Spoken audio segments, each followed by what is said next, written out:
Welcome back everyone. This is Estarriol and my third video with Eddard Stark, my first formal no deaths run in Demon's Souls. And Eddard here has just finished 1-1 Volitarian Castle, and he's now taking the long and tedious walk up to the Monumental. So I just thought before proceeding I would just have a bit of a chat about magic and how that fits into my no deaths run strategy, because I found out that magic is really important, to the extent that every character always has magic. So magic in Demon's Souls is really pretty easy to get hold of. You need to have a 10 intelligence and a 10 magic stat, and then if you want to have miracles, you just need to have a 10 faith stat and 10 intelligence as well. Yes. Now. Thanks, Monumental. And then of course you need to have catalyst. I think they're called the magic wand, in order to cast magic spells, sorcery spells, and you need to have a talisman in order to cast miracles.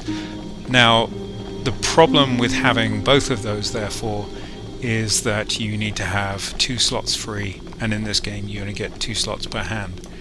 I have found that over the runs I started off using miracles and sorcery, and I've ended up pretty much usually just using sorcery. So let's have a chat with this guy, and I can talk about for each of miracles and sorcery how I find them useful or not. So here are your basic miracles. Of this lot, Hidden Soul I don't generally use because the stealth spell is better. It does create an enormously high level of stealth against Black Phantoms, but we aren't going to be doing PvP here because we're offline, and there are only a few Black Phantoms we're going to be facing in the game. And the difference between the amount of stealth created by the stealth spell and Hidden Soul is very small. The Heal Miracle would in theory be pretty good, essentially trading mana for quite a lot of health, but we are going to very soon get some regeneration, and also the grass and the high availability of healing grass in this game makes this a bit pointless in my opinion. The Antidote spell is pretty good, I guess. I do occasionally take it, but it is largely made pointless by the fact that it only cures poison, and there are a very large number of poison curing lotuses in the game.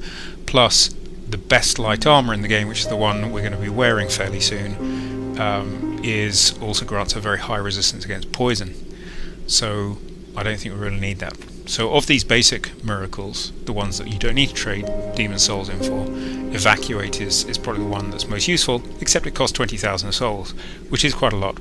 And once you get Patches as a trader, he will sell you shards of Archstone for 5,000 each that basically do the same thing.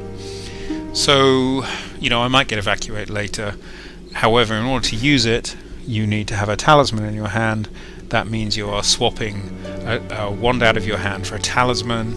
It means Evacuate is not very convenient to use, or you're keeping that slot in your hand free for a talisman. That just really doesn't work for me. We aren't going to have the Talisman of Beasts for this run through. The Talisman of Beasts, if you don't know, is a talisman that allows you to cast both sorcery and miracles. The problem with getting the Talisman of Beasts is that you need to have Pure Black World Tendency in World 2. The way you would get Pure Black World Tendency typically is to die several times in body form in World 2. Of course, we're not going to do that because there's a no deaths run. Anyway, so miracles, probably you won't see me using any. I see. I see, indeed. That will save me some money. So, let's go and talk to this rather charming chap over here. Are you here to face? If so, please, and actually, what I quite like about this guy from the dungeon of Latria is he just straight out tells you where Sage Frake is.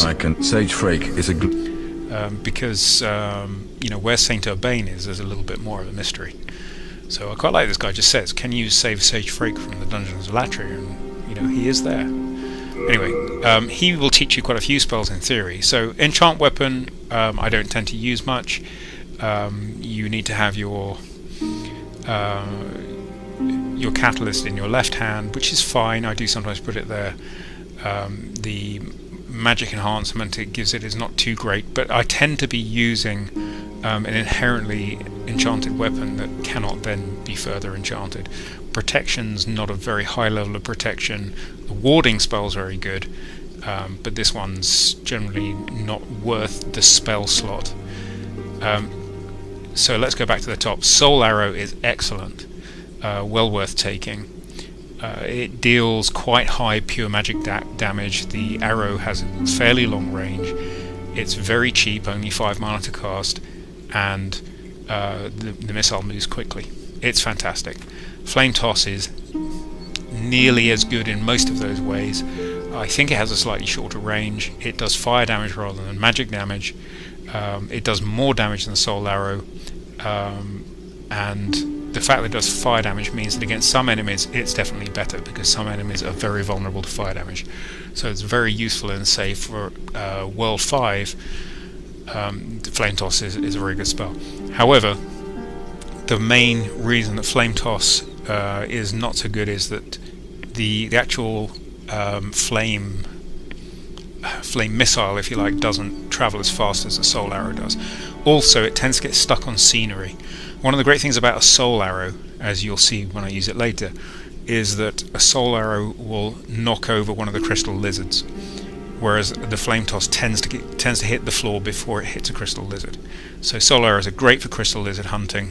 Flame Toss doesn't do the same thing. So as a default, I would tend to take Soul Arrow over Flame Toss most of the time. Other good spells. So Cloak, absolutely fantastic. And I only actually found out about this when I was playing around in my practice, my no death runs. I'd never understood before the last couple of months that Cloak does a better version of stealth than the Thief's Ring does. I'd always assumed it did just a temporary version of what the Thief's Ring does, but I think it's 30 seconds of really very good stealth. I think you can get about half again as close with the Cloak spell as you can with the Thief's Ring before enemies will notice you, which is a huge benefit.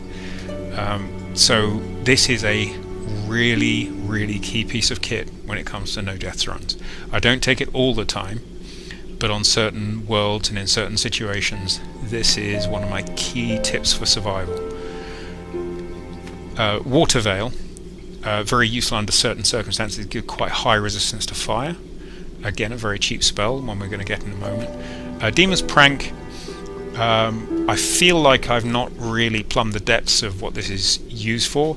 It also feels, however, like this was a good idea of a spell that didn't quite get fully implemented by the dev team. It's supposed to be useful against the 4/2 boss. I can't remember that guy's name, but I've not found it particularly reliable in that situation, so generally not worth taking. So anyway, given that I'm now going to go to, well, I'm going to go to 1/2 shortly. I'm going to go and grab the catalyst from there, and then I'm going to go to 4/1. So what do I need? I don't really need Water Veil right now. What's useful in 4/1? Soul Arrow is good. Let's grab that. And let's grab Cloak as well. Okay. And even though I don't have the catalyst, I'm going to remember one of these. I'm really terrible for forgetting to actually lock one of these in one of my memory slots here. You only start off with one of them. But the number of times I bought spells off this guy and then just run off into one of the worlds and then got the catalyst and not actually had a spell remembered. So best I'd load one up now. So let's have... oh, Soul Arrow, what the hell. Okay. Be careful how you use it. I certainly will. Normally it would not be... Okay, and that's my philosophy on magic. Now let's move on to dealing with getting some key equipment from World 1-2.